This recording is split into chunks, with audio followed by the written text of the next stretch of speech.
Assalamualaikum warahmatullahi wabarakatuh. Perkenalkan, nama saya Haikal Andika Putra dari kelas 12 Bahasa. Di sini saya akan mempresentasikan perkembangan ilmu pengetahuan dan teknologi bangsa Indonesia pada era kemerdekaan. Ilmu pengetahuan dan teknologi atau yang lebih dikenal dengan akronim IPTEK merupakan suatu sumber di mana seorang dapat mengelola dan menggunakan ilmu pengetahuan dan teknologi dalam kehidupannya.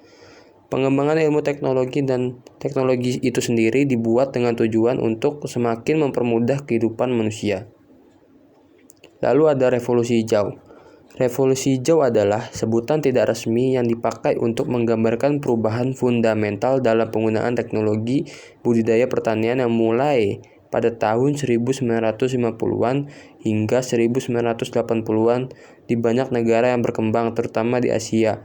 Lalu penelitian yang dipimpin oleh Norman Borlaug yang juga merupakan bapak revolusi hijau tersebut mengalami kemajuan yang pesat.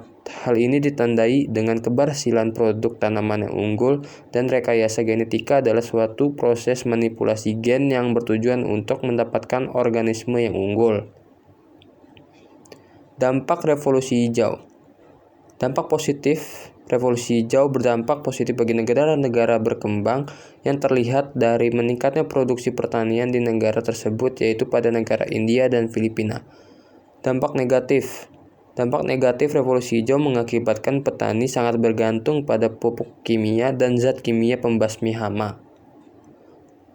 Lalu ada revolusi hijau di Indonesia. Pada masa awal kemerdekaan, revolusi hijau di Indonesia telah dirintis sejak tahun 1950-an. Sejak saat itu, upaya untuk meningkatkan pangan di Indonesia telah disuarakan. Pada masa Orde Baru, revolusi hijau yang dilaksanakan di negara-negara berkembang dilaksanakan pada di Indonesia, dan pemerintah mulai fokus melaksanakan revolusi hijau di Indonesia. Masa reformasi.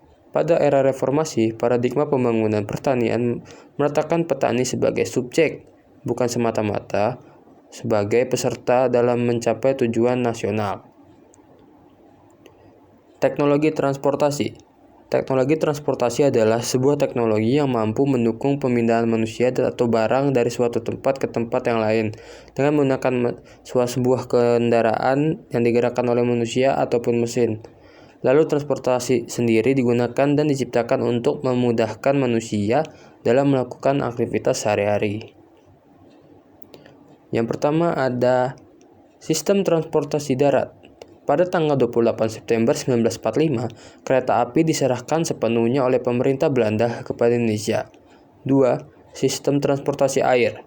Sampai awal tahun 1950-an, pelayaran di Indonesia masih dimonopoli oleh maskapai pelayaran Belanda, yaitu Koninklijke Pakkevaart Maatschappij atau KPM. Yang ketiga, sistem transportasi udara. Perusahaan penerbangan nasional pertama adalah Garuda Indonesia untuk transportasi udara. Lalu ada teknologi kedirgantaraan. Yang pertama itu ada pengadaan satelit buatan, yang kedua ada industri pesawat terbang, dan yang ketiga ada Lembaga Penerbangan dan Antariksa Nasional atau LAPAN. Teknologi komunikasi dan informasi. Teknologi informasi dan komunikasi adalah payung besar terminologi yang mencakup seluruh peralatan teknis untuk memproses dan menyampaikan informasi.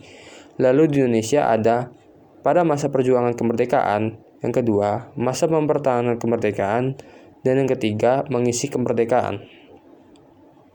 Teknologi arsitektur dan konstruksi. Dalam teknologi arsitektur dan konstruksi, Indonesia mampu menciptakan konsep cakar ayam yang dicetuskan oleh Sudiatmo. Selanjutnya teknologi konstruksi Sosrobahu oleh Djokorda Raka Sukawati. Sekian presentasi dari saya, kurang lebihnya mohon maaf. Assalamualaikum warahmatullahi wabarakatuh.